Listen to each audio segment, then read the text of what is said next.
I survived a mountain storm in Russia that killed 11 people. One of the things I say all the time is people ski down to me in my camps or clinics, and the first thing they'll do is tell me what they did wrong. And as a coach, I know what they did wrong. They don't have to tell me, but I'm always amazed they don't tell me what they did right. The older you get, the balance and strength in skiing, it's like, can you stand up after you've fallen down? It gets harder.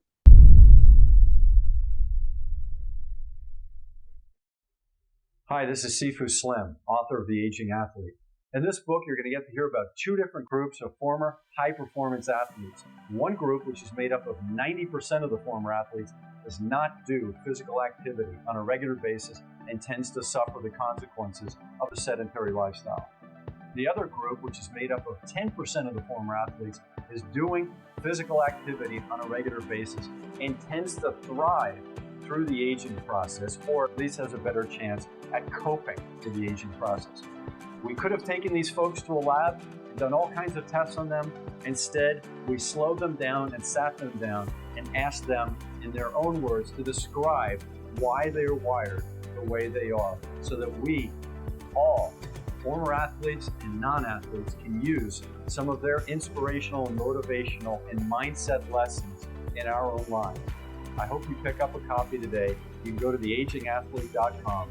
And when you have a chance to read it, I'd love to hear back from you to find out what your thoughts are on the stories of these aging athletes.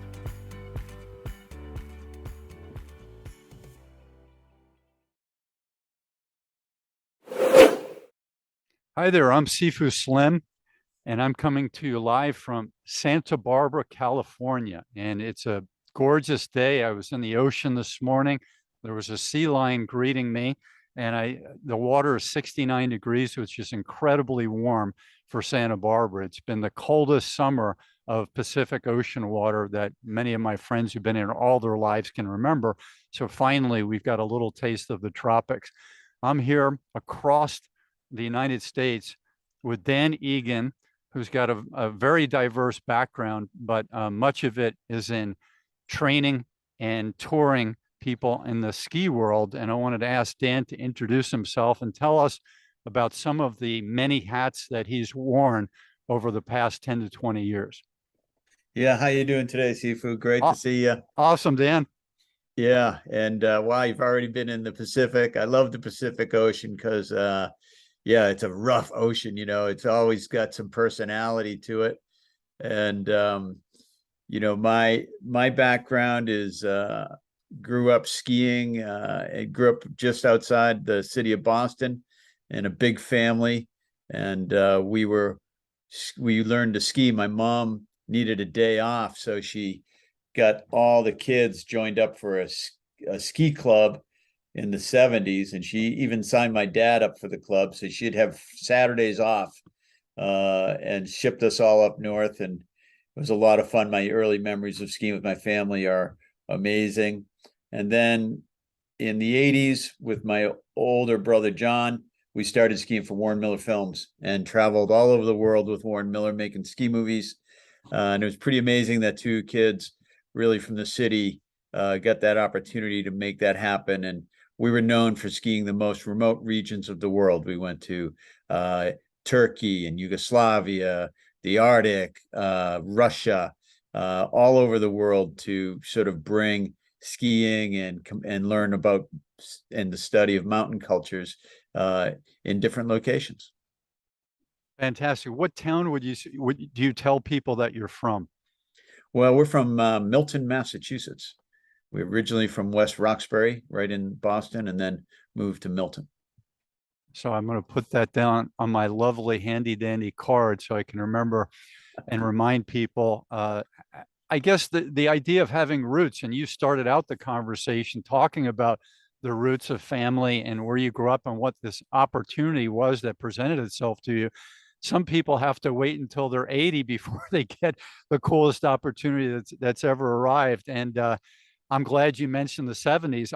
When I lived in Spain in the late 90s, my first two trips for long durations in Spain, people said, "What are you doing here?"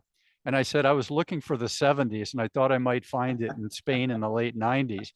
And the first town I arrived in had condominium skyscrapers, for a beach town that was historically, burros, donkeys, moving people around, and grapes growing on the hillside to use and to make raisins, which they make alcohol out of, which is a really strong alcohol called Malaga Dulce. It was in the Malaga region.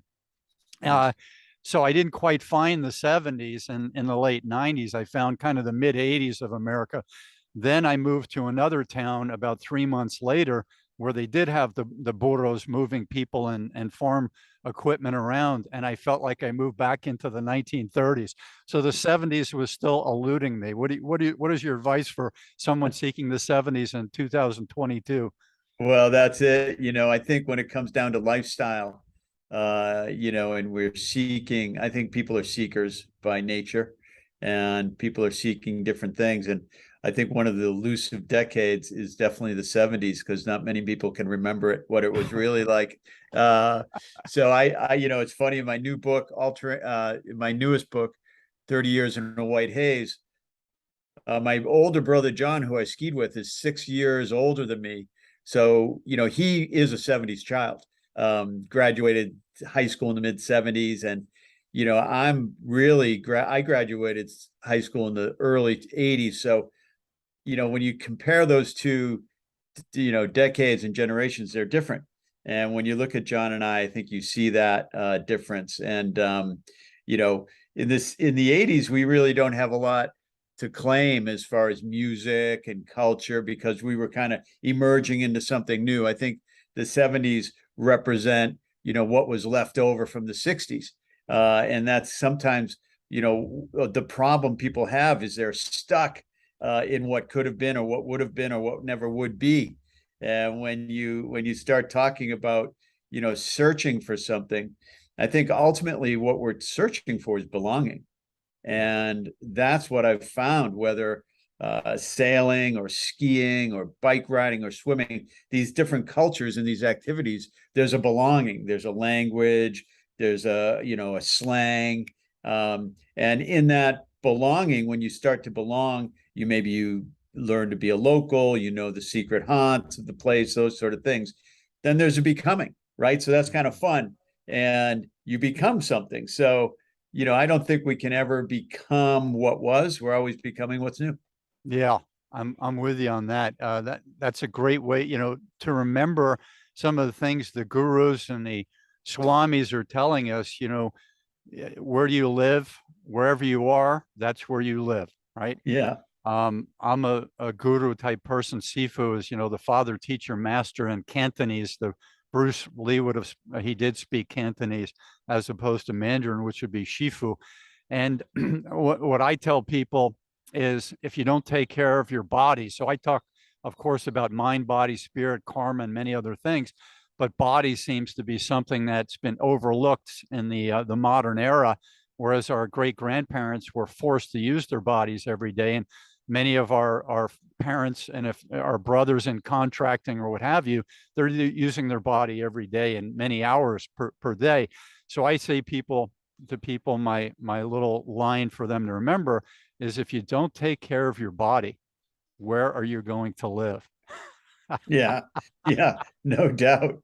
No, I've seen that on some of your past broadcasts, and it really resonates, how we move, how we take care of ourselves, how we develop in this, bag of bones that we're walking around in. And it's really, really critical. This particular year, when I finished skiing, I've done a lot of focus on the body, with some body work and things, kind of getting realigned on my skeleton. And boy, it makes a difference, it really does. And when we're physical, when I'm skiing every day, carrying backpacks, hiking, skinning, climbing, skiing, as we age, it takes a toll. You feel it. And so my energy level, I was feeling that, not sort of in my enthusiasm, not in my mental side of skiing. I was feeling it, physically, and just what I was saying, identifying as just being, a bit slow, a little off. And so, yeah, I've been focusing a lot about that lately. So just looking at you and your seated posture, I would guess that you probably had good levels to your hips. If I see your shoulders, I can usually tell a little bit about people's hips. And people talk about having one leg longer than the other, and many practitioners are still doing that. It's actually, according to someone who I think has nailed it, it's a hip level thing that would give you the longer leg. I don't think in most cases that it's actually our femur and our leg bones that are longer on one side. I think it's the hip being out of alignment. And once that happens, the whole kinetic chain has to compensate for that. Just like you talk to your ski students about compensations out on the slopes. Maybe they have a dominant side or they have a dominant eye, and there are all things that play off that. But if you start out with, your hips in balance, and it goes all the way through to your cranium. And so because my hips aren't in balance, I have a head tilt. So the pelvic tilt leads to the spine. And it wasn't something that developed. I was pulled out of my mom with that hip level significantly out of balance. And they don't test that. They think that, the heart's beating, the kid's breathing, all the other basic things that are obvious, get this kid into the next zone, and then I've got another kid to pull out, right? So that's how kids are born in a hospital setting. It's not all this type of investigation. It's more what is the liability for the hospital and the doctor if this kid's heart, brain, or breath isn't happening properly. Maybe you can comment on that. Well, it's so interesting because with all the, when the wall came down in the 80s, I was fascinated with the Eastern Bloc holding up, opening up. So I traveled a lot through the Eastern Bloc, Russia and Yugoslavia and Turkey and Romania and all that area. And what I discovered right away was, how that culture picked its athletes was all based on body alignment by the age of 5. And so kids were kind of earmarked, if you had this body alignment, you went to the athletic school. And in that athletic school, you had the potential of becoming something, whether all the way from badminton to gymnastics, they were looking for, athletes. And it's fascinating that you talk about that at birth because, they were on it and looking at body alignment, knee alignment, and all that at an early age, and then sliding people over to and they went through a certain curriculum. So yeah, that's fascinating. It's, what's happening in skiing is the ski boot. So it's stiff. And, of course, people say you got to get a footbed and get the boot fitted. And what you notice is a lot of boot fitters take movement out of the lower body when they fit the boot. And a lot of that movement is what keeps us in balance. And so when you eliminate, that sort of intrinsic twinge of the leg when squatting or something like that, you're actually losing balance, not gaining it.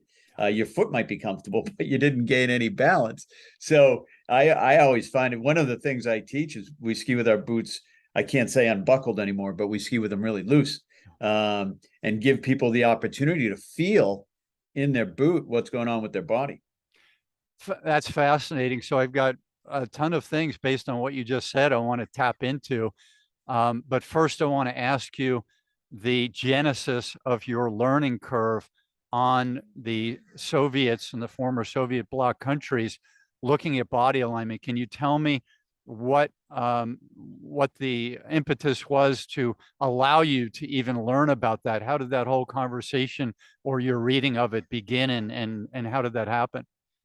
Since we were over there skiing, we had a lot of conversations and interactions with the ski federations at the national team level, whether it was at the highest Olympic racing level for those countries and or teaching.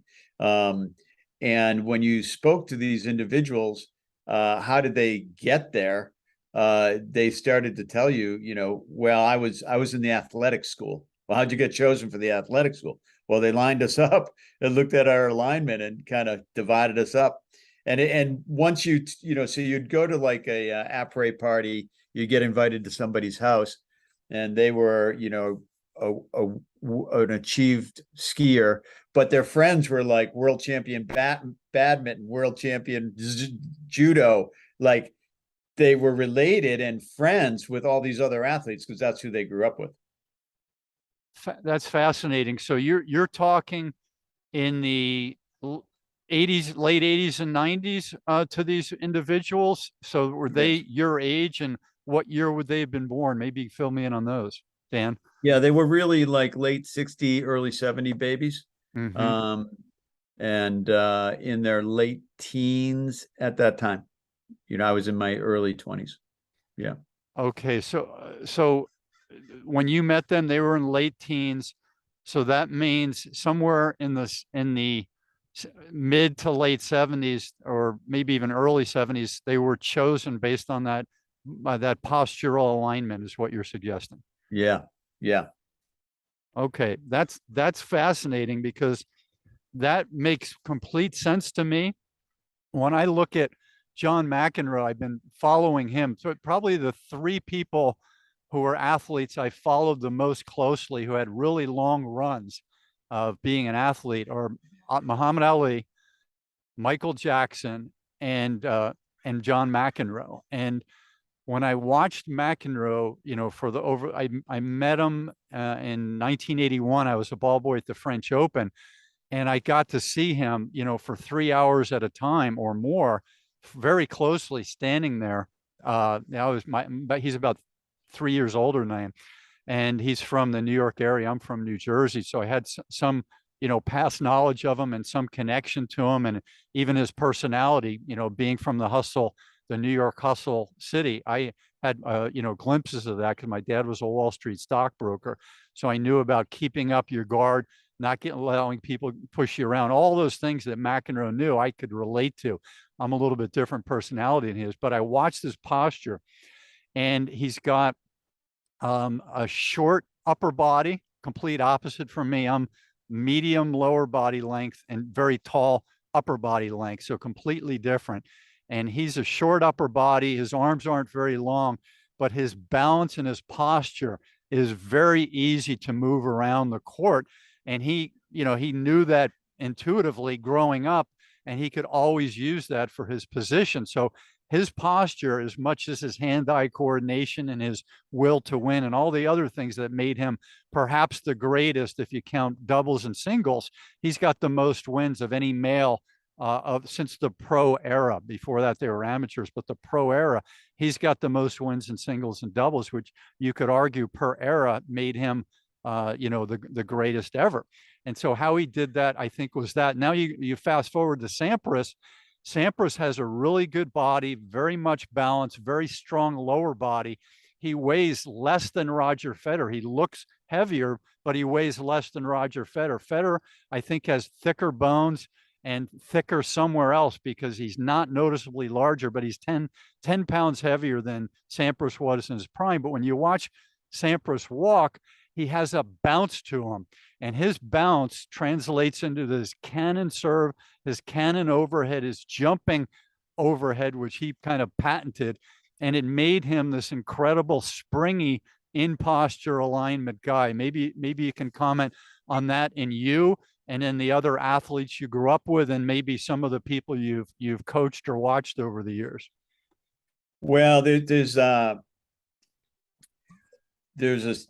was a famous ski coach and ski teacher, Ron LeMaster, who just passed away this past year, tragically in a collision in Colorado. But Ron had, his life work was based on body types and how people move, and that a tall skier would create angles in one way, and a short skier would create, in the exact same turn around the exact same gate, use different angles and different parts of the body to create the turn. And he sort of pioneered the multi-frame photography that you see of athletes, and particularly in this case, Bodie Miller, Lindsay Vonn, and all these skiers. And whenever you saw a multi-frame photo, it was Ron LeMaster. And, so interesting to me, Ron's work, because one, it came without judgment. It was like, here's a body type, here's how they move. Here's another body type, here's how they move. And not saying one is right or wrong. I mean, that's right there is a huge accomplishment, right? Not to judge a body movement. And a lot of coaches want to change mechanics because it worked for one and they apply it to another athlete without thinking about body type, right? So sometimes coaches justify their own jobs by implanting a system or something they believe in without taking in all the information, right? So Ron was masterful at looking at body types. And in his latest book he wrote a few years back, what he did is he took a bunch of skiers out and he photographed them on the same terrain and really looked at the different moves. And for me, he had me ski an open slope into a narrow couloir back out into a mogul field. And he had me do it like 6-7 times in a row. And he took all these photos. And a few months later, he came back to me and he just said, "You're making so many different types of turns. There's no one turn you rely on. You're using these." And that's what I've always called applied technique, right? So when you see that Sampras is jumping up and getting a bounce out of his serve, it lends to his body type, right? So that lends to a new technique or a new something that happens. And I think if you start to trust your body, these techniques kind of find themselves in you, right? Instead of trying to apply one way to do something. And, you can look at anybody learning a new sport. I don't care what it is. If they're part of a system, they look a little stiff. They look a little forced. I know for me, I've chosen swimming as a sport to work on mechanics on. I've been working on this since the early 90s. I'm not a fast swimmer. I'm not a great swimmer, but I've focused on how to swim. And whenever you add time and pressure or other people, the first thing that breaks apart is my body mechanics. And so, I didn't grow up, I swam as a kid, but I didn't grow up thinking about my swimming or trying to work on it. When I'm on my bike cycling, trying to create a nice round stroke on the pedal instead of a push and a pull and a lumbering. So, I think you have to experience this from an emotional and from a feeling sense to see what works for different body types. And it's a huge point in all things motion. This is fascinating, and I'm so glad. Besides connecting with you and learning about just a brief snippet of your growing up, that we're delving into something that's always fascinated me. And then you talked about how there was an ethos of one size fits all, and it's really unfortunate that there's a famous tennis player named Yannick Noah who's a very gifted performance artist now. He's one of the big names of concerts and has been for about 20 years in France, and very giving person to nonprofits in his time. He seems, I knew him in 79 and 81 just from the ball boy experience I had over there in Paris, but he was coached, and my tennis coach in Vienna, I'm not a high level tennis player, but I like to take lessons and learn. He was a junior tennis player when Yannick Noah, who's an African descent from Cameroon Islands. My friend is also African descent. He's over in Vienna, and he told me just on a phone call last week, because I was asking him some questions about Yannick. He said they made a horrible mistake with this young athlete who was very gifted physically, had the the rhythm of the game, had the speed, had the work ethic, all these wonderful things. But what they did is they saw Bjorn Borg, who predated him on the circuit by a number of years, maybe 8 more years on the circuit than Yannick. And they said, this is what you have to do. This guy's 6'3", really muscular person, and Bjorn Borg's not a very muscular person. He's strong. He's got very strong legs, very, you know, I would say ripped upper body, but his chest, the back is about that thick, kind of like mine. And he was using this top spin that would land short in the court, and he just would outlast people. And they tried to teach Yannick, who had a slice game and approach game, really nice low cut shots. They tried to teach him topspin, and they kind of forced that into him, the federation, and it messed him up. And he had a career that was shorter than it could have been, not as many wins, and only one Grand Slam. And it was an exhausting way for a 6'3", 195-pound person to play. He shouldn't have been trying to outlast people. He should have been using his height, his speed, his athleticism to get the points over quickly, a la McEnroe. And I didn't learn about that coaching misstep until a week and a half ago from my tennis coach in Vienna. Maybe share any thoughts you have about the missteps of coaching, and then any examples that come to mind. Well, I mean, in recent history in the U.S., Bode Miller is that skier. You know, Bode Miller was known for skiing fast. And he said when he was a young teenager, he said to me on a chairlift one day, "I want to make fast normal." Now, the only other person who had ever said that to me was my older brother, John. He always said, "Make fast normal, learn to recover at a high rate of speed, and you'll stay on your feet." Yeah. But to hear a racer do that, you have to fall a lot. And so, you know, what would happen to Bode is he would fall in a race, and his coaches would say, "Oh, you know, you got to fix that and fix this." And he would say, "Yeah, but before I fell, I had the fastest split.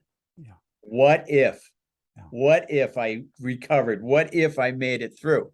So when you look at his career, you know, he was about winning first off, and to win, he had to go fast. And to go fast, you got to take risk, and you got to be willing to fall and not take it as defeat, but see how fast you're going before the crash. A lot of people look at the mistake and go, you know, they don't see what happened prior to the mistake or the progress.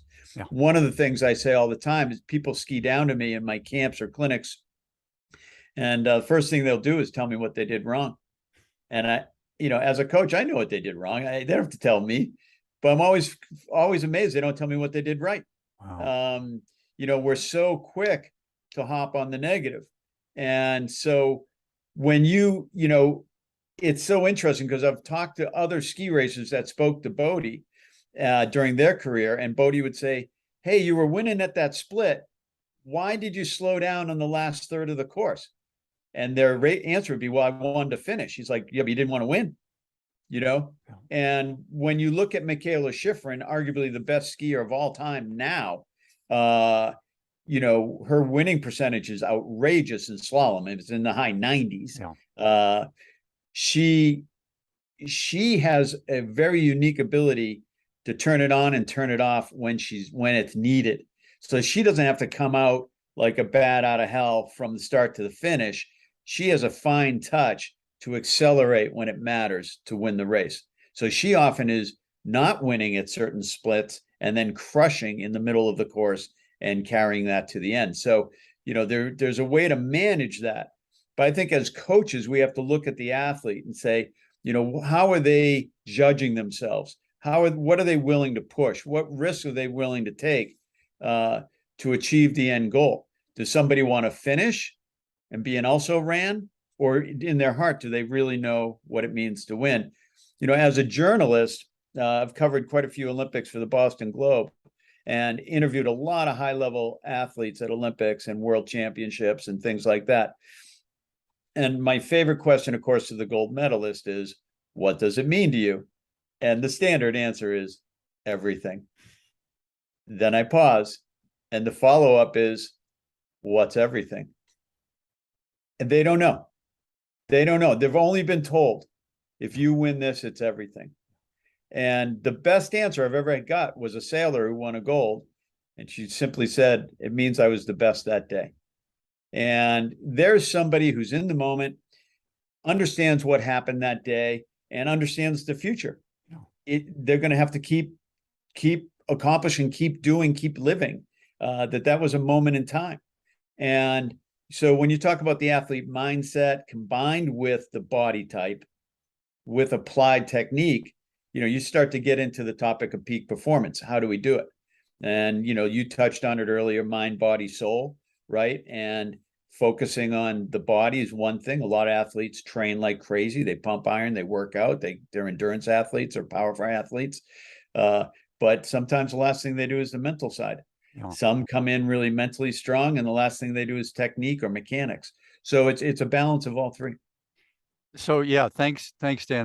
That was awesome, and I'm really admiring the way you put your thoughts and your conversations together, and I'm hoping I come across with some adeptness in that. And I think it's from years of writing and rewriting our articles and our books and these types of things. It puts your thought into an organization that may have a beginning, middle, and then it may have a fact quote like we do in journalism. And so I'm appreciative of that. Thanks so much for doing it. And the next thing I wanted to ask you is Bode Miller, his upbringing was fascinating. I watched a few YouTube videos where they go into how he grew up with that freedom of going out into that lodge where he lived, and that summer camp type thing. I forget what you would call that, a summer recreational area. Is that a proper word? Have you seen those? It was a tennis camp, oddly enough. He grew up in the woods, and his family ran a pretty famous tennis camp up in Franconia, Sugar Hill, New Hampshire. Yeah. Sure. Okay. Have you ever been to that location? Yeah. Okay. So it had woods around it, correct? And he could go out and test his limits as like a Huck Finn, Tom Sawyer type thing. Yeah. So all that freedom to learn, and I'm a big believer in intuition. And so when I was young and I was learning about stuff, and I finally realized I was going to be a Gilligan body, kind of a pumped up version of Gilligan and Michael Jackson bone structure for the rest of my life, I said, what am I going to do? Because I'm not going to grow into a linebacker looking guy. What am I going to do? I love football. I love wrestling and jujitsu and these sports where there's a lot of power going on and transfer of energy from one person to the next. There's speed and cutting in touch football and in tackle football. And tackle football to me was the creme de la creme when I was 10 through 17 or 18 years of age. I wanted to do that. So I was doing Jack LaLanne exercises, and then I moved into weight training. Weight training I found would give me joint issues. It would make me clunky. So put on, larger mass to some extent. An ectomorph like myself doesn't put on a lot of mass like Bode Miller could put on a lot of mass. He's a mesomorph, so he could do that. But I'm trying to figure these things out, and I'm looking at petite Jack. I'm looking at petite Michael Jackson in terms of bone structure, and then Jack LaLanne and Bruce Lee, another one of my idols. Say, what are these guys doing better than anyone else? And so the answers are fluidity, leverage, flexibility, body control, biomechanical control, postural alignment.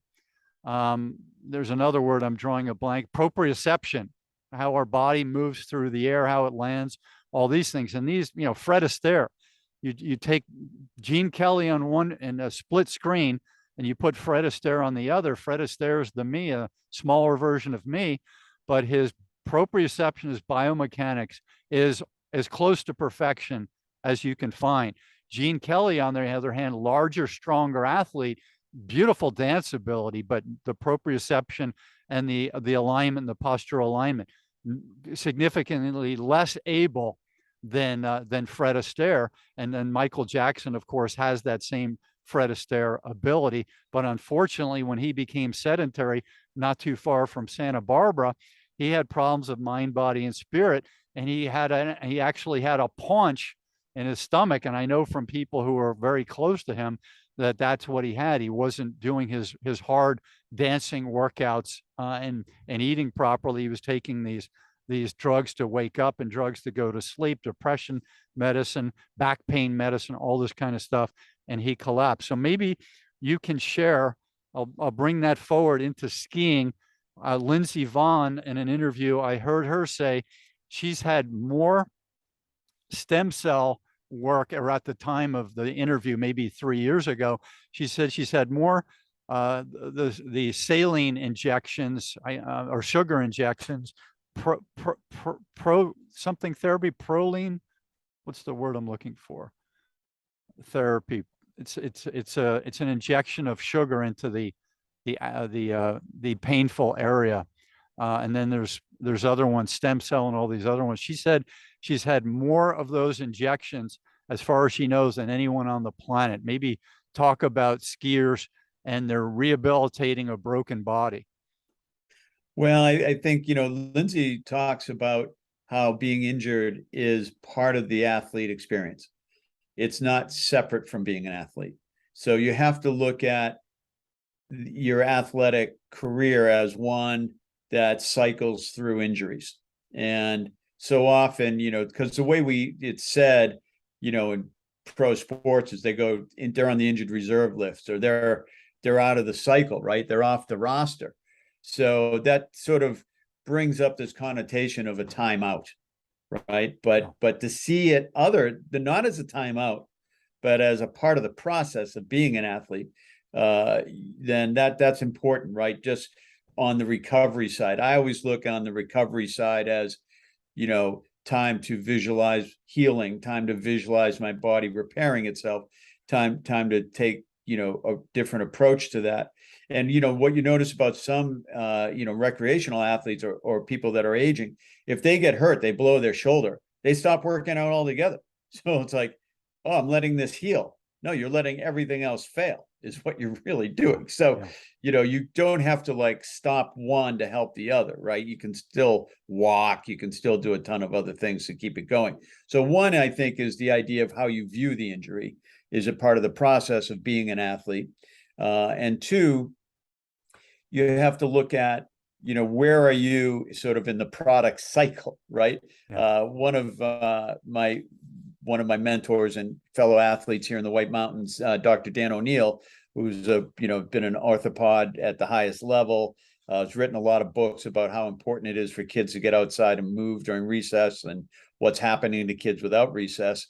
What he talks about the aging athlete is the issue isn't the activity. The issue is, how do you enter into the activity? Are you taking your time and building up into the activity so that you can actually have a peak performance moment? Or are you just rushing full speed into what you think you used to be, right? So, I've really taken that into approach. My warm-ups are different now. I take more time in the preparation. I'm not trying to accomplish everything in a day, right? Yeah. So I've broken, whether it's my endurance routines, my swim routine, my weightlifting routine, whatever it is, into cycles. For these 2 weeks, I'm going to do this. 2 weeks, next 2 weeks, I'm going to do that. And I'm going to climb that ladder, right? And I'm going to be, this is where the mental side really helps the physical. Do you have compassion and empathy for yourself? Yeah. Right? Do you have compassion and empathy for your recovery?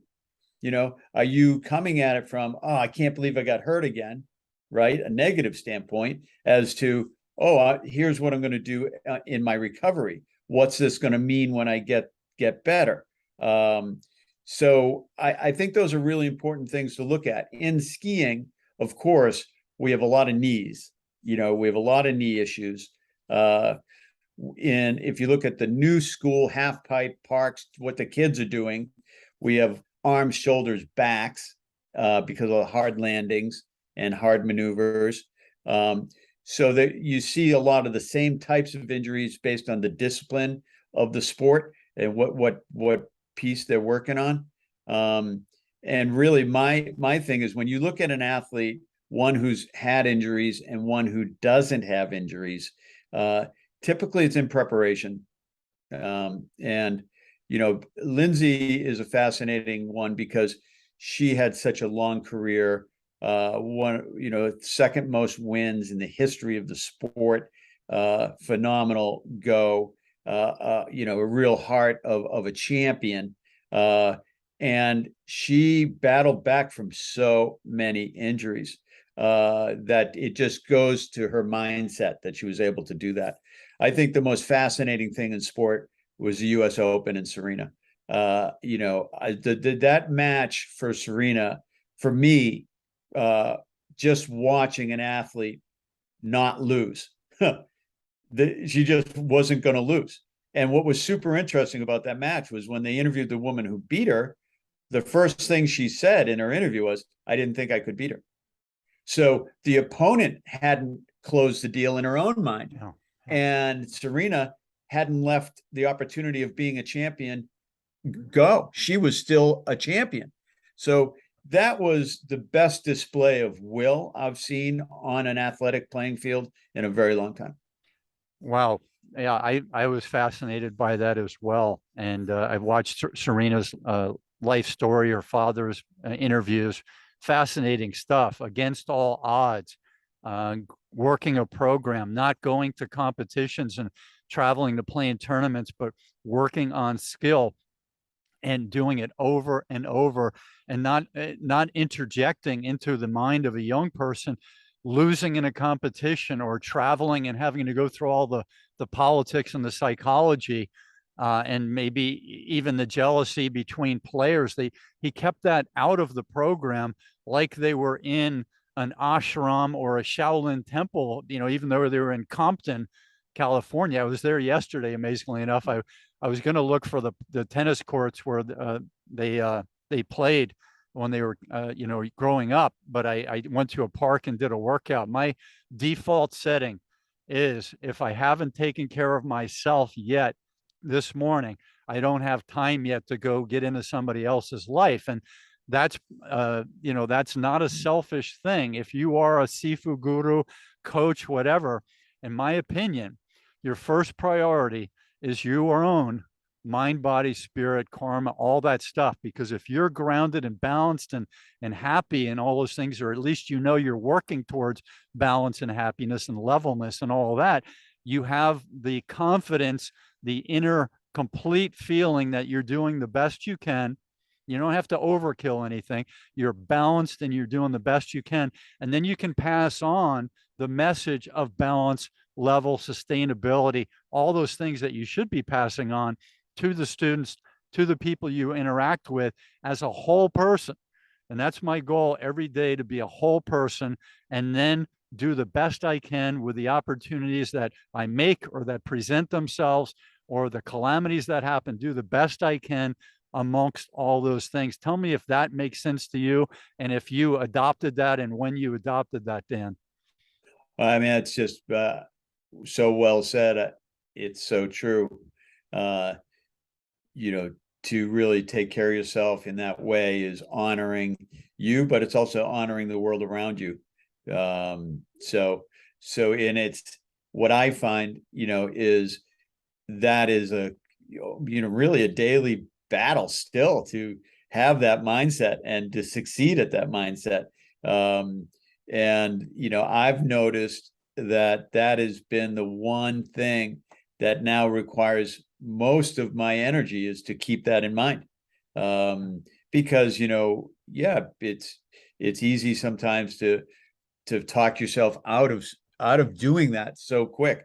For me, it's like, I won't have a cup of coffee until I do that, right? Because otherwise I'll have the energy and I'll just not do it, right? So so I think that's brilliant. And you see athletes that know how to take care of themselves, and they make a difference.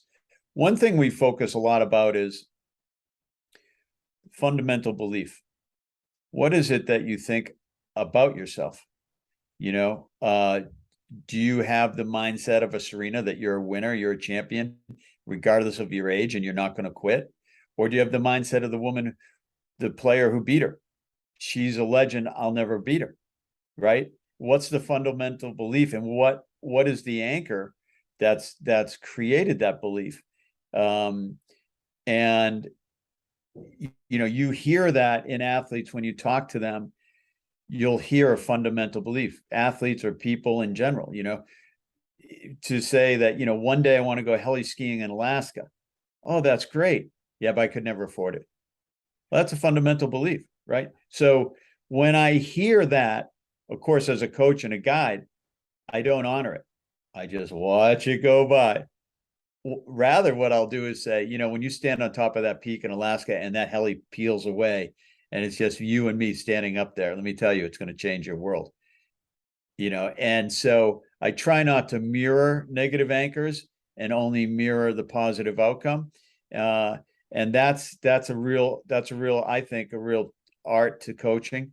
And to watch certain statements fly by without giving them any credence at all. Take us back, Dan, if you remember when you had the realization, and did it come from internal inside of you, or did it come from a coach or a brother or a father, when you decided to take the route of the balanced athlete and not push things when they didn't deserve pushing, so that you could be a sustainable athlete and do your thing again the next day and the next day? Share with me, if you remember, Dan, when that happened. Yeah, I was on the World Pro Mogul Tour in the late 80s, and talked about the 70s and finding the spirit of the 70s. Freestyle skiing has always encompassed that lifestyle. So to say that we were living on the fringe or living on the edge with our choices would not be an overstatement. And I had a guy, an older competitor, explain to me sort of how the nervous system works, and when you do certain activities, how you're dulling that nervous system, and how you're not honoring your results when you do that, and you're going to get a step behind. You're going to miss a pole plant. You're going to misinterpret a bump. You won't see an obstacle coming. Your timing will be wrong in the jump. And he started to talk to me about every choice you make affects the outcome. You might be a great skier, but if you don't have a great prep, it's not the same. In college, I played under a real legend of a soccer coach. My whole thing initially was soccer. And after college, I was too slow and too short to make it into what is now the MSL. And so I turned to skiing.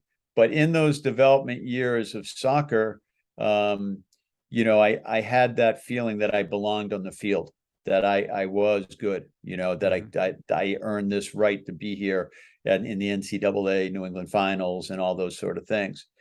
As a skier, I'll never forget following a World Cup mogul skier, being right on his tails going, if he's world class, I'm world class. I'm doing what he's doing. And I remember that day like it was yesterday. I'm doing it. He's doing it. I'm doing it. And to be honest, I'm doing it better. So that moved me into, okay, I'm going to go. I'm going to go do this thing.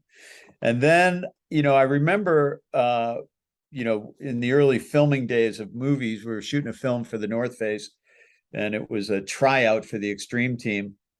I tell this story in my book. Our job was to go up and jump off cliffs at Alpine Meadows in Tahoe.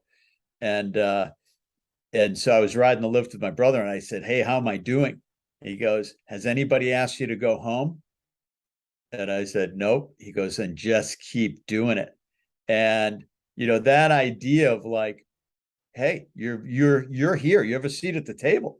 Dive in, So I think the combination of that, and then I blew my knee out, and I was a college soccer coach when I blew my knee out, and I was on the pro tour in the winter. And, I had a great surgeon, and I had a great rehab, and I had the first cryopreserved ligament. It was still alive in my body. So it came FedExed to the surgery, to the operation room. And I was back competing in 3 months, which is unheard of for a knee surgery.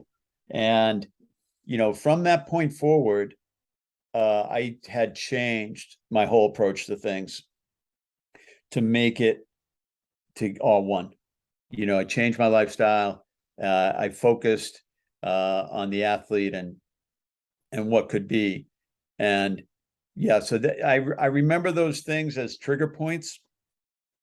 And I remember the move when it took a while, but I remember the move where I took, the mind, body, spirit approach and move it forward.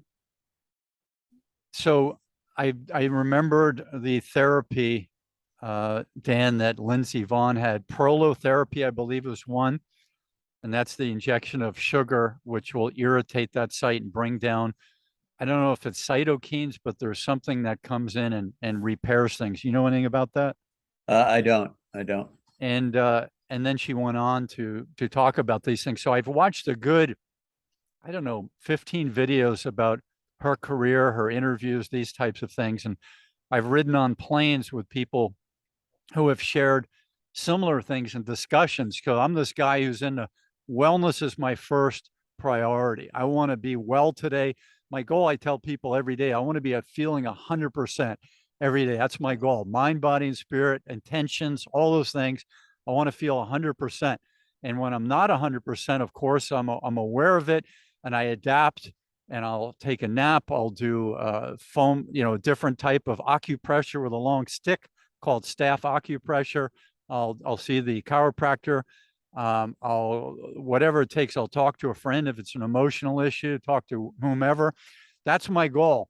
And some of these people, Tiger Woods, who dated Lindsay Vonn, the woman I was on the plane with, she called herself a balls out skier. Okay. And so these types of people, and you may have been one for a while. But when I watched the interview and then I heard you talk about Lindsay Vonn and how injuries are just a part of the deal for skiers, I said, look who she attracted. She attracted Tiger Woods. So I know a fair amount about skiing. I know a lot more about golf. So I'll share with you what I would have done if I were the coach of Tiger Woods, or if part of my emotional content was inside of Tiger Woods. I would have said, okay, I'm 16. Okay, now I'm 18. What's different now that I'm 18? I'm growing. I've got these big shoulders, like his father. Now I'm 19 and 20 and 22, and I'm lifting weights and I'm doing training, and I'm really building this wide shoulder thing on a lower body that's pretty strong, but it's completely different than my wide shoulders and this huge torque that I'm putting in from the toes all the way to the head. But look at the rotation he got out of those shoulders, and he's asking his hips and his knees to handle all that torque that's coming at this violent rate per square meter and millimeter. And so what he did is he kept doing all his exercises, but he kept training to the point of hitting buckets of balls at the range too much. Way too much. When you're 12 and 15, if you have good body mechanics, you can get away with that stuff. But when you're a big person with a lot of force going into that stuff, it's just too much force on the body. But he kept doing that to the tune of, I don't know, 16 operations maybe before his car accident. So not, in my opinion, what he should have been doing. What he should have been doing is saying, hey, I'm, if not the best putter in the world, one of the best. Let me maintain that.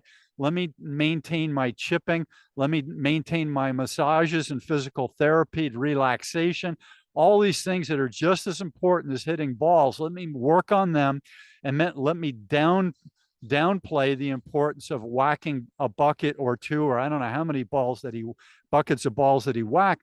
It's just too much force on the body, too many full swings, all that force on the left knee, all these types of things. And then you go to Lindsay Vonn. If you can comment on that, I would say that I would have done the same thing with her. She was a big, strong person, putting a lot of force on her joints, tendons, and ligaments, and her emotions. I would have said, Claudia Schiffer, not as muscular a person, but certainly muscular. I don't know what she did differently, but if she did something more along the lines of the training everything else in a proper way for sustainability and maintenance of level, instead of trying to put more force and emphasis and balls to the wall mentality into training and competing, that's what I would have thought that might have been better for Lindsay and the same people who share the philosophy of balls of the wall training and injuries as part of the routine. Maybe share that, Dan.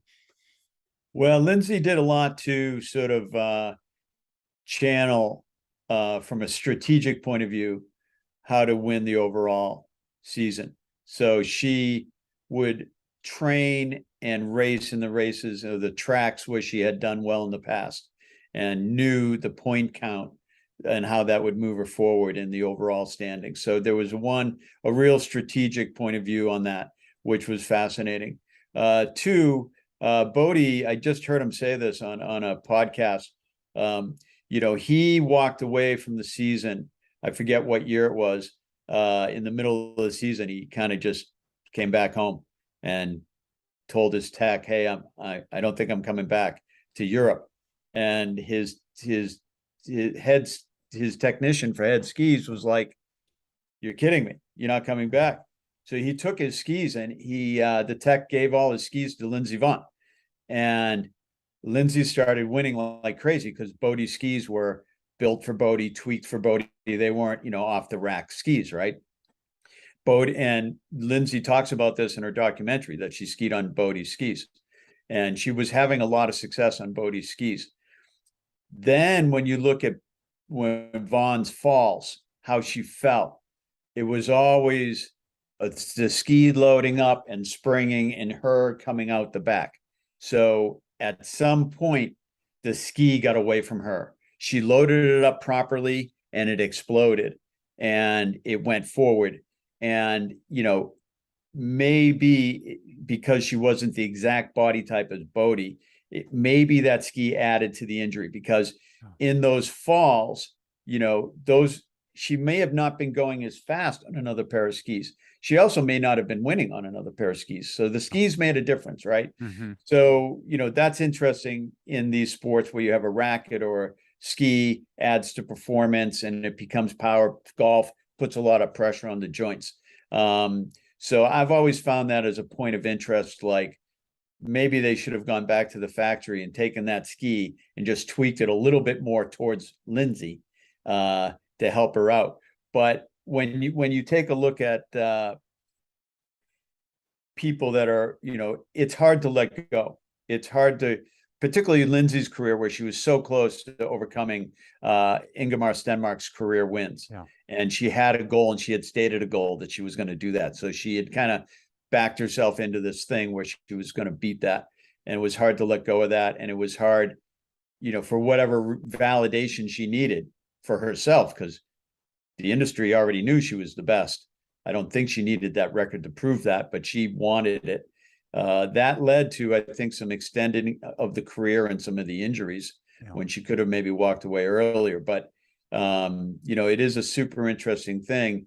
It's really hard to let go. I mean, when you look at Serena's, her approach, and it makes sense as you talked about as a kid, she didn't do that many tournaments coming into the US Open. So she was very strategic. And one thing she said in her press conference was, I should have maybe started earlier because I progressed further than I thought. So maybe somewhere in there where there was a belief that she wouldn't get this far. But I think her approach of like, look, don't expend this energy in the wrong place. It's big. It's important. Yeah. Yeah. And, mental, emotional energy, travel costs energy. I know people who've with their kids have tried to make the satellite tours, the mini tours down in Florida and golf. And the driving from a hotel to another hotel and getting set up with all of your physical therapy, chiropractics, your diet in a hotel, or even if the hotel has a kitchen, finding where the food places are that are providing that are purveyors of the really quality food you want in all these little towns, and getting to sleep at night. And maybe the bed in the hotel or the residence inn is not a hard bed if you like hard beds, which I believe we're supposed to sleep on. It's just such a challenge. And then the financial challenge of being on the tour for 1 year. And this came this past winter in Florida from a gentleman who mapped it out for his son. he said the budget they came up with to make it and to do things right, not extravagantly, was $200,000 per year so that they could both travel. So you got to feed the father, you got to pay the gas, you got to do all these things. That was $200,000 this past winter in 2022. So it's quite a challenge. Now, when you mentioned Lindsay Vonn and her goal of Ingemar Stenmark, the thought that came to mind that I wanted to ask you is, did Ingemar Stenmark push things? Was he a balanced, beautiful skier like the Baryshnikov of skiing? What was his career, longevity, skill, or, the innate thing he was born with? And how did he win all those things? Share with that, if you will, Dan. Yeah, I mean, Ingemar Stenmark is sort of the opposite of what you see today in these top skiers. Ingemar was a technical skier. He skied slalom and giant slalom. He only skied a few downhills. And right up to the end of his career, he was winning in giant slalom and slalom. And in the US, particularly the US, we have a tendency to start our skiers off in the technical events and end them in the speed events. So if you look at Vonn's career, Bodie's career, they all went that way. Both had won in every discipline, but they ended up in the speed events, which are the most torturous events. So they sort of set aside the quickness, the technical aspect of being the best. Michaela Schifrin is winning like Ingemar. She's winning in the slalom. She's winning in the GS. She's good in the giant slalom. She's super G. She's good in the downhill. She's in the running. I've watched her win those events, but she knows that her bread is buttered in those technical events, and that's what she's built for. Yeah. Ingemar didn't stray from what he was built for. He wasn't a big, heavy guy. He didn't try. He did, he knew what he was good at, and he stuck with it. So I think that's a big lesson to learn. It might look glamorous. It might look easier to take another route, but at the end, you got to stick to the core. Dan, I'll share my initiatives, and après moi, you could share your initiative. So back in 2008, my very dear friend said, I'm going to make you a website. She said, you got to take your Jack LaLanne version of, Sifu Slim. I wasn't Sifu at the time. I had to come up with that name. And it's, it was a little self-deprecating because I've been doing fitness as a lifestyle since I was, 6 years old, following Jack LaLanne, and then weight training started at age 10. And my body hasn't changed that much. But what happened to me, the claim to fame, is that I still look like I did when I was 18. Not too many people can say that. So when I don't have, I have a little flesh on me right now, so you don't see the six pack. But then you see a little more meat on the face. So it's the same thing. You pour the glass out and it loses from the top first. The same thing with the human body. So if I want to have a little bit of meat on my face, I have to have a little bit of meat in the midsection. So anyway, this person built me a website. And then I started on my book, Sedentary Nation, which led to The Aging Athlete. And now I'm just completing Raising a Child Athlete, ? Things you need to know. And from there, I'll just keep going with those things. But my initiative is to bring balance into people's lives. It's to bring, of course, mind, body, spirit, karma, and throw in everything else in a balanced way you want in there, and allow people to sleep better at night. That's a big thing, because if you sleep well, you have a chance that everything else during the lifespan is going to have a good chance at succeeding. Your emotional content, your testosterone, your human growth hormone, your spine, everything can play off of that sleep, your attitude, your conversations. So my initiatives now are to find more experts to interview. So sports medicine, your orthopedic surgeon contact would be a great one. Dan O'Neill, love to connect with him. And then to take my message out in a spoken way and share that to events, conferences, webinars, these types of things. And then to find a nonprofit or organization, a university, a research center, to do an official study on the 1,800 and some interviews that I've done to date which are interviewing athletes before, during, and after their high performance years to find out what they learned from those things, what their motivations were, what their coaches were sharing with them, and what those coaches are sharing in interviews. I want to have a scientific study that has like an Excel spreadsheet of questions and answers that could be categorized in a very scientific way from a PhD in biomechanics or in psychology, or a whole team of those people, so we can really put the scientific study out and to show that to the coaches across the world, so that they can help make changes that will be beneficial for the generations who've already been through the program, or the generations who are up and coming and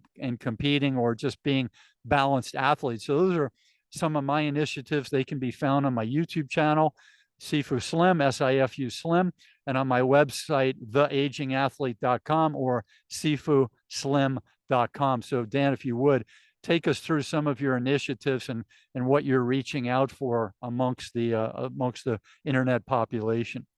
Yeah, no, I love what you're doing there. It's going to make a difference for sure. My thing is these days, persuasion through emotion. That we're not thinking machines that feel, we're feeling machines that think. And that try and persuade. The easier way is forward is persuasion through emotion. What are people's emotional attachments to their goals? How are they anchoring that in the future, and how are they manifesting a new paradigm, new perspective? So I do that at my camps that I run all across Europe and North America: Big Sky, Montana; Val d'Isere, France; Zermatt, Switzerland; Saint Anton, Bormio; Engelberg, Switzerland. My third book was 30 Years in a White Haze, which came out last year, which is sort of my autobiography of the journey of my brother and I, and growing up in the family. I'm just now re-releasing All-Terrain Skiing Volume 2, which is 30 drills and skills for all-terrain skiing from powder to ice.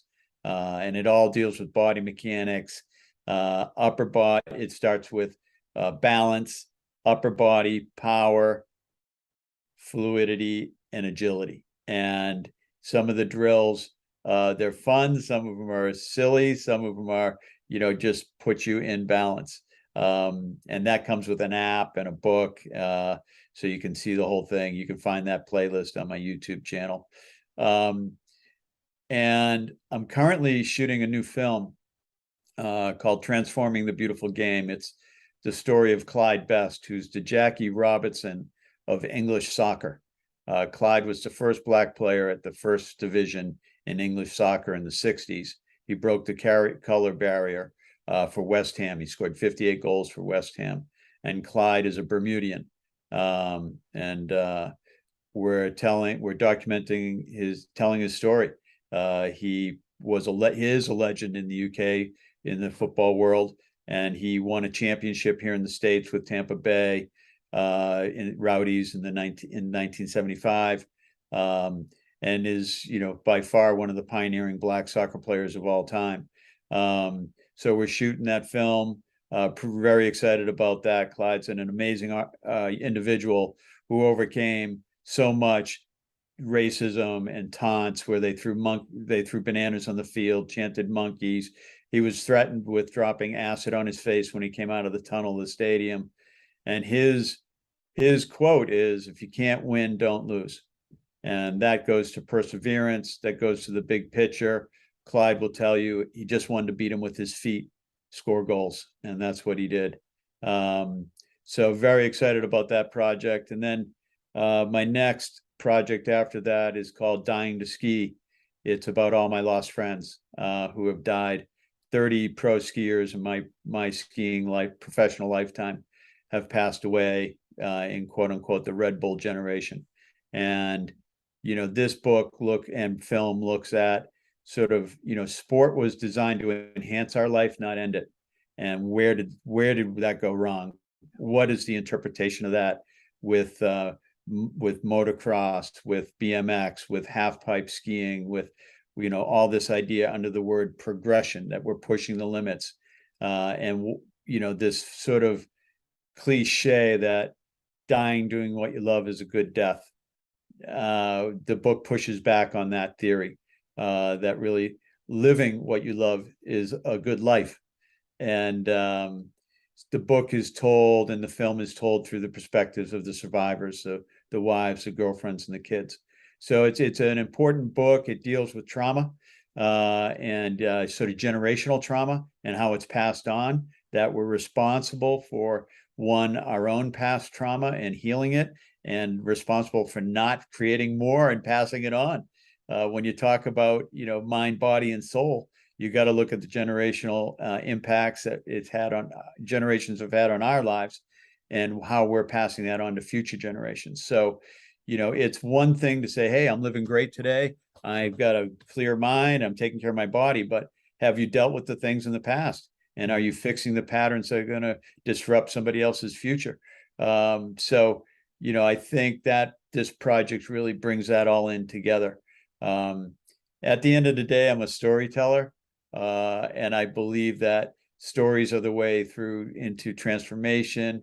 If you can change the way somebody sees the world, you can change their life. And I think that changing of the paradigm is important. It's fun. It's exciting.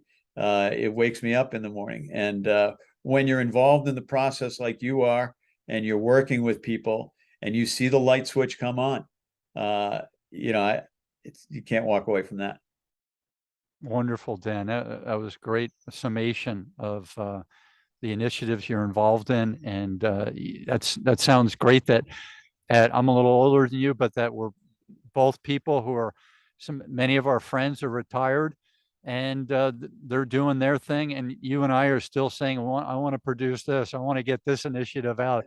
There's this interview I want to do, this place I want to ski. It's really, really fascinating. And Klaus Obermeyer is a guy I look down to in terms of height, but I look up to in terms of his life of being this famous older Jack LaLanne of skiing in the ski apparel business and fitness. He's really the Jack LaLanne of older entrepreneur skiers, and his first love is just like Jack LaLanne, fitness and swimming. He put a swimming pool in Aspen, Colorado, inside the corporate office there of Obermeyer Skiing, and or if it's called Obermeyer Apparel, I'll have to ask you about that. But his thing is, I'm going to do it every day.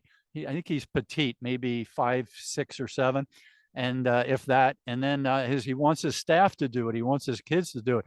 Here it is. Here's where you do your work. Let's have fun. He's a fun-loving guy, happy guy, to joke-telling, storytelling guy, and he had a rough beginning, running from the Nazis when he was a young engineer. I'm not sure if he was in Austria or Germany, but he had to cross the Alps to run away from the Nazis, and he got shot. So that's an interesting story. I just saw a short bit about that on the internet. But here's a guy who's celebrating life. I think he's 102 or 3 now, if he's still with us, and just an amazing guy. So take us through, if you will, your inspiration to keep going with what you're up to, and to keep maintaining your fitness level and your level in the athletic things that you do. Yeah, no, I think, you have to have a vision for that. And just having this conversation yesterday, that a lot of my friends, and I was having this conversation with another friend, a lot of people that have retired during the pandemic and COVID and all this sort of thing have gone back to work. Actually, they're bored. And I'm anything but bored. And I never really consider that I'm at work. I'm just doing it. And I like that. I think the mindset of, there's one more story to tell. You said it earlier, the process of writing is an amazing organizer for thoughts and emotion, and sort of letting to expression. So I love that process. And I just, for me, working on my home, working on projects, it's all part of my daily life. It's all part of what I'm doing. So I don't know what else I would do. And it's almost like I fall into it and the road opens up. From an athlete standpoint, one of the most freeing things as an athlete is having nothing left to prove. And once I took on that mindset, I think I just got better at a lot of things, because now I'm enjoying it. I look around, I see the beauty in things so much more. And I'm not trying to brag to people about, hey, I climbed this, I did that. I want to be out when I ski. I want to be out there and touch it. I want to smell it. I want to still experience it. I'm not going to do it like I was when I was in my 20s, but I am going to step out onto it, traverse out onto a steep pitch. Even if I traverse back off it, I just want to be able to touch it, relate to that emotion, that piece of me that lived in that time and space at one point. And it's just very freeing to take that. And I think when you talk to Dr. Dan O'Neill, you'll see that he really embodies that himself, that's part of the process. So that idea that I have nothing left to prove has helped my workout regimen tremendously, because now I'm into it for a whole nother reason: sustainability, the longevity of it all, and it just changes everything. The book title, The Aging Athlete, was something that some people, not all of them, counseled me to amend. The ageless athlete, all of these types of things. And I said, you know what? I honor the fact that you're sharing great marketing ideas, but my intention has to come out in this book. And an athlete is really aging. We're aging every year. So that's the aging I'm talking about. You're different at 1 to 3. You're different between 18 and 22. That's the aging process I'm talking about. And the interviews in my book, and many of these interviews, like the one you're sharing with me today, is about the difference of what we were thinking, how we went about things, what our experience was throughout this aging process. And thank goodness that you and I are still learning. That's my favorite thing out of all the things in living. It's really the learning process. I don't have to learn everything today, but it's nice to learn something new, and maybe 5 new things today that I can use and that I can adapt, or that I can implement into my life, adapt through the other things that I've learned, and then pass on those little things in my YouTube channels, in my conversations, in my interactions, the way I carry myself, learn about myself, improve myself, and master self-mastery. So I love learning, and I love the process of self-mastery. Unlike Bruce Lee, who passed away when he was 32, I get to work on this self-mastery, and now I'm going to be 60 in November. How cool is that, to be working on self-mastery and not popping open a Schlitz or 5 or 20 of those things, thinking about the old days? No, I'm excited about what's going on today, what's going to happen tomorrow. Maybe share with you what your impressions of that walk or that path in life is like. Yeah, well, I mean, that's, look, you can, you see the effects at the end of the process, right? So, as a builder, a contractor, if you're building a walkway, a foundation, a home, if it's not aligned at the beginning, it's way out of line at the end. And so, those choices, whether it's drinking or otherwise, they rear their head later in life, and me, I survived a mountain storm in Russia that killed 11 people. I was lost in the storm for 38 hours, and a Russian saved my life at 14,000 feet. And the next day we rescued 14 people. And, from that time forward, I walked away from drinking. I walked away. I changed. I had a second shot at life. And I changed everything about how I lived and the preciousness. My friend had died, and so that choice to it goes to of course you probably are into Dan McMillan. I love that the way of the peaceful warrior, and in that book Socrates says effectively, balance is for wimps. Abundance is for champions. Do you want to work out so you can eat ice cream? Is that your goal? You can have a little good and a little bad, or do you want to work out so you can like have greatness? And I think that's an important thing. When you're caught up in balance, I don't know if you're going anywhere. I just don't know. Okay, our first point of potential contention. So let me share with you what I've thought about balance. So one friend of mine who was a very good athlete and played baseball a little bit in college, but he did a lot of different athletic endeavors in college, and then he got into working in the corporate world. I think it was Pepsi for a long time.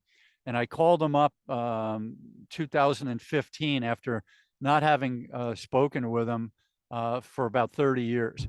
And he said to me when he heard my story about balance and injury and enjoying life and feeling 100% well every day, he said, when you get into high performance training, he got his yoga certificate along the way, and that helped him with some of his analysis of this question that we're tapping into right now.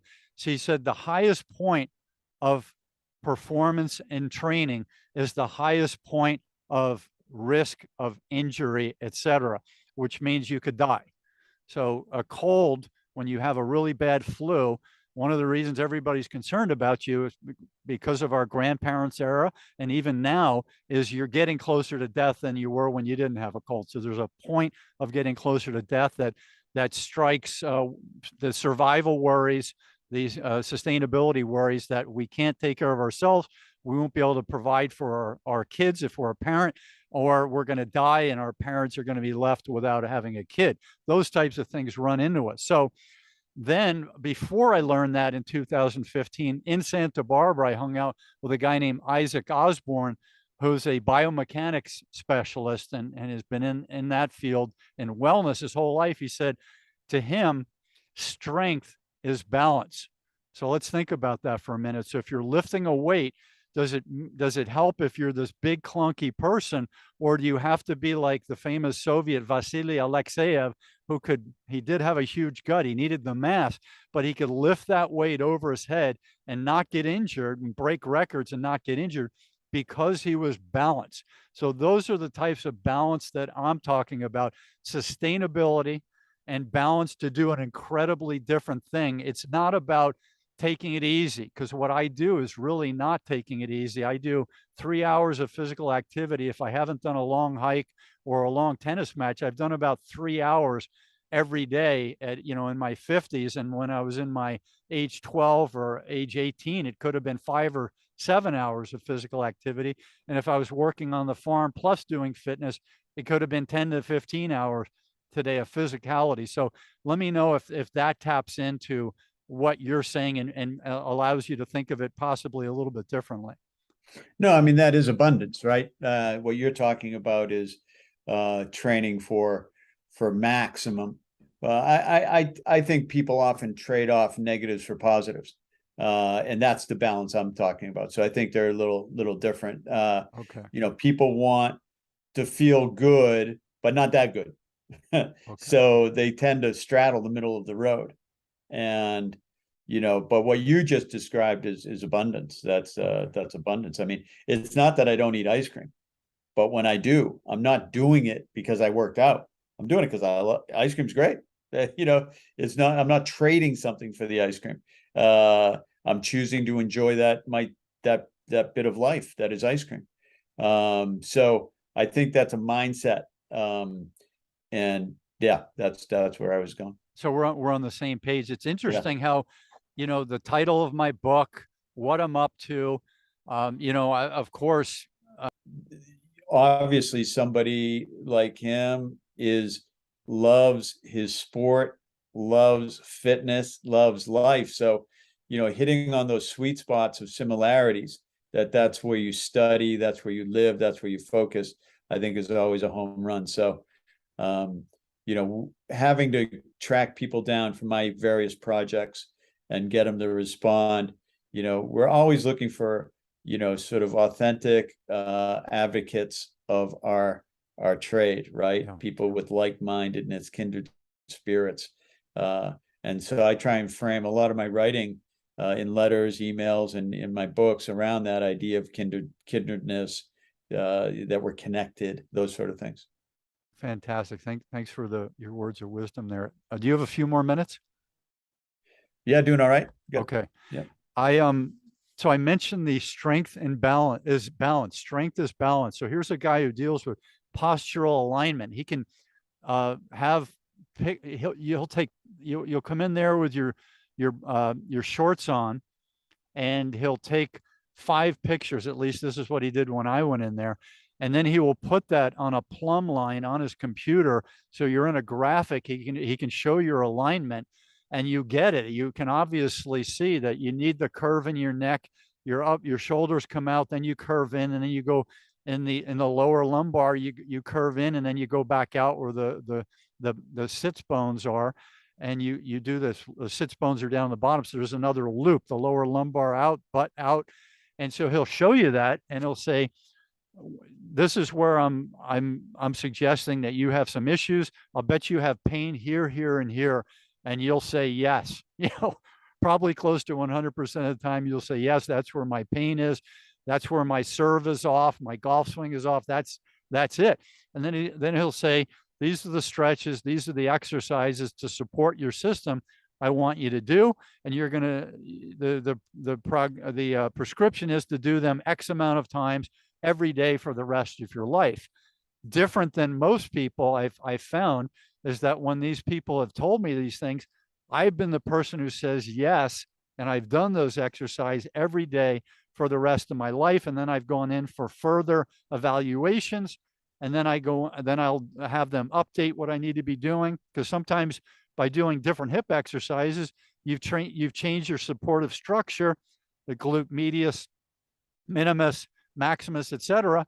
You've changed that structure. So now your posture is better aligned, but maybe you need to work on your shoulder posture, the swing of your shoulder in sports and running and walking. So you're constantly adapting to these changes throughout the lovely aging process. Tell me about what you think, Dan, about the idea of strength and balance that Isaac was sharing with me. Yeah, no, I think, well, one of you talking about a couple things there. One is, whenever we do anything, we're falling into a pattern. So the pattern of motion, the pattern of sitting, how you drive your car, whatever it is, my athletic pattern in skiing, those patterns, a lot of those patterns are developed as solutions for mechanics. And so there's the process of breaking patterns and changing movement, which is important, right? But specifically to the question about balance and strength, pretty much my whole workout is based on balance and strength, some sort of movement, right? Not just an upper body movement, it's total body movement for balance and strength. And I think, again, it shows itself at the end. The older you get, the balance and strength in skiing, it's like, can you stand up after you've fallen down? It gets harder, right? Surfing, are you quick enough to get back on your feet, to catch the wave?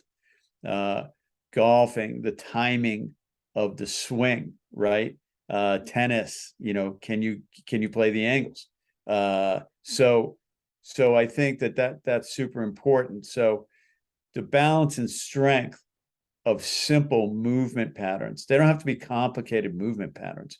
They just have to be sort of mechanical moving patterns.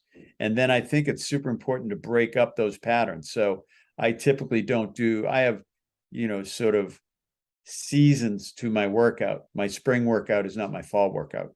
My winter workout isn't my summer workout. So I change that up to move the patterns and the body mechanics around for my posture, for my muscle memory, and things like that. Fantastic.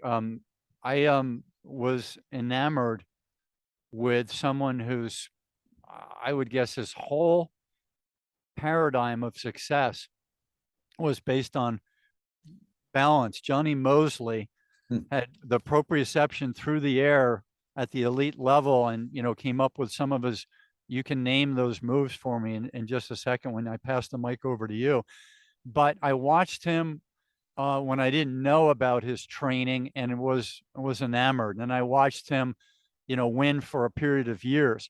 And I listened to his attitude, and then he became a host at some of the those extreme sports events. And I listened to him talk, and he seemed like a playful, intelligent person.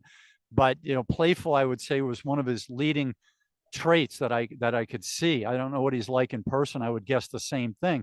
Then I saw a video of him skiing with his kids, who are young people. I think somewhere around the age of 10, and he's up there in Lake Tahoe and he's skiing, and he's talking about the enjoyment of skiing, the playfulness of skiing. So those were the first impressions I had of him.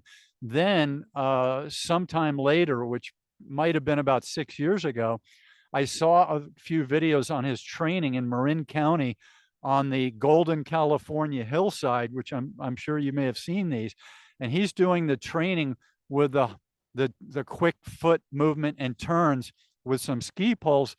So he's on dry, burned out California hillside, which is somewhat eroding soil, and he's landing these hop turns. And he shows you that they had film, a video film from when he was somewhere around the age of 18 to 22 in that zone, at his quickness peak as a young dude.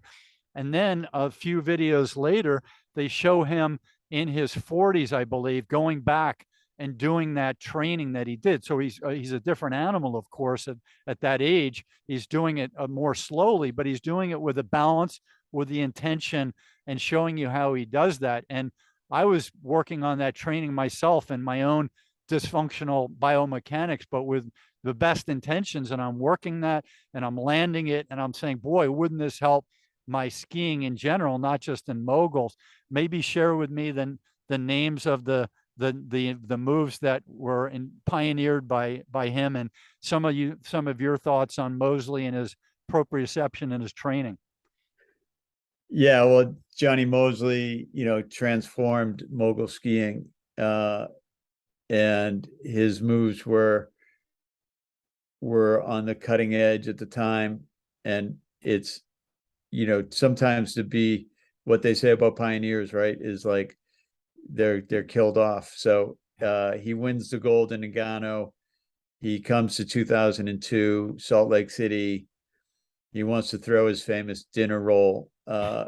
So it's not quite a flip. Japanese sushi roll. Yeah. It's an off-axis flip. But if his skis go above his head, it's against the rules. And, he did the trick, and he ended up fourth. But today, skiers are spending a lot of time with their feet above their head. So, he pushed the boundaries of what would be possible in judging and competition, and changed it. Johnny Mosley, not enough can be said about Johnny Mosley as far as his professionalism, what he's done for the sport, his representation of the sport. And today, as the voice of Warren Miller Films, to take over the legendary voice of Warren Miller for the annual Warren Miller movie, cements him as the voice of skiing. It's the best brand in the winter sports. It's the pioneering brand of all action sports, Warren Miller. And Johnny Mosley, as the voice of Warren Miller, says more about what he represents, his spirit about life, how he sees the sport, how he's raised his family, how he's conducted himself over his career. The guy is a class act all the way around. There's no question about it. And, I think he's done a phenomenal job as somebody who, gold medal winner, who's found, different niches to keep surviving in, been able to reinvent himself and remain on top. I have nothing but admiration for Johnny's career, and he's a true pro. So yeah, amazing guy, amazing athlete. Those videos of him dryland training down those, what I called sand dunes at the time, or dirt mounds, they it just goes to it. When we were kids, we used to run riverbeds and drop, hop back and forth from rock to rock and do all those sorts of things. So, when you play, you learn. And, again, going back to Dan O'Neill, that's why we need gym class. That's why we need recess for kids need to learn how to play. And, what I'm looking at in the Red Bull generation and in Dying to Ski, that project is that you have polar opposites. You have kids on computers identifying with the computer screen. Look what I do. That's me in the computer. And then you have X game athletes doing 15 flips on a motorbike. Yeah. They're polar opposites. They're going apart. The middle has fallen out. Our baseball fields are empty. Our basketball courts are empty. Like, what happened to the middle? Now with COVID, I would love to seeing the parks full again. I saw kids outside playing, during COVID, during the shutdown of school. You can say what you want about kids learning.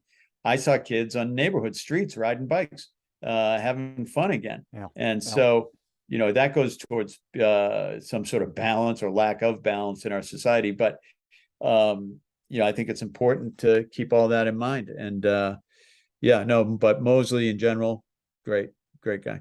The first time you saw the dinner roll, did you think that, hey, skiing's taken a quantum leap since I was in the mogul runs? Tell me what your thoughts were of his famous moves and flying through the air, doing silly things, making it look cool. Well, back in the day, you couldn't enter a mogul contest on anything less than a 203, 203 centimeters. So the most we could do in the air was a double daffy or a twisting spread. There was no way with those big boards we were going to do anything. And then as you got into the 90s and they started building jumps, skiers started skiing and they allowed shorter skis, 190s, shorter, 180s. Kids were doing quads, movements, and all that sort of thing. It was just a matter of time before the flip found its way to skiing, moguls. But more importantly, what Johnny and that generation of skiers did, Shane McConkey and others, was skiing backwards. And I remember when somebody once told me, hey, they called me Mr. Egan at the time, one day we're going to do what you do, but backwards. And I remember when I saw somebody jump a cliff backwards, and I was like, wow, they're right. So, that takes, generations. It's like, you're not going to be a kid sitting around watching VHS tapes of me skiing in day glow suits and big hair and headbands and be a 10-year-old and think, I'm not only going to do that, I'm going to do it better, right? That's how progression is. And then to see a DVD of that kid in his late teens doing something crazy, and the next generation watching the DVD going, I'm going to do that, but better. And now you get it on YouTube. My nephews are like, they spend half the day upside down. So like, it's just amazing. And it's just the progress of sport. We're always pushing the limits. That's wonderful. I got a little excited when you were talking about the things we learned, like during the pandemic, kids enjoying themselves on bicycles, connecting without a PE class, without a coach, just, free play, which is one of the things that I think really came alive in terms of PE classes. There was a movement called the free play movement in the mid to late 70s. And it's not easy to find information about that. But I remember being in school in 1974, 75, and my coach, Mr. Ireland, who had a tryout with the Reds when he was after college, and he was a big, strong, really nice guy, athlete, and he came close, but he wound up being our PE teacher. And he came out with all of these bags of paraphernalia. There were Frisbee, there were all these gizmos, and it was part of this free play movement to allow young people. And I believe they even had that in the college PE, from what I found on the internet, where they could choose these different activities per PE day. So it was based on what their inner desires were. And they would have, I don't know how they learned the rules. Maybe it was a sheet of paper, or maybe the coach would say, hey, these are the basics. I'll come by in a little bit. Go try this out. And he would do that to the other 4 or 5 groups of people. And Frisbee soccer came about at that same time. And so we played that as a group, but we had all these other things to do the free play section of the PE class. But what I'm driving at here, Dan, is would you be open to having another conversation about the structure of recreation, the structure of learning athletic activities as part of our communities, as part of our school, and tie that into my third book, Raising a Child Athlete, and then maybe some of your research that you've done, tying that into a little conversation about some of these things in the future. Yeah, no, that sounds fascinating. Would love to. Yeah. Okay. Well, good. We'll sign off now. Why don't you remind everybody what your website is, how to get a hold of you? Yeah, you can always check me out at skiclinics.com for my trips all around the world. My production site is dan-egan.com. And of course, you can find me Facebook, YouTube, and all the other normal places. And I look forward to seeing you and everybody out on the hill somewhere. That sounds great. What a great attitude you have, from Milton, Mass, from the 70s and the 80s, Milton, Mass, and I'm relishing in the 70s and the 80s by hanging out with you. You haven't been compromised by the busy modern world. You still seem like a guy in the neighborhood that I would have had a fun time playing sports with and going out and having a burger and a shake with. And to me, that's the most important sustainable part of living, is getting along with someone and just being happy to be in their presence. And that's what I felt with the conversation today, Dan. Fascinating. Thanks so much, Sifu. Perfect. So I'm Sifu at sifuslim.com, and ask you to please, like, you viewers, please consider subscribing to our YouTube channels and leave your silly and respectful and fun comments below. And if we have a question that comes in, we'll do our best to try to respond to it. Thanks so much for tuning in, and we'll see you for the next interview. Big aloha.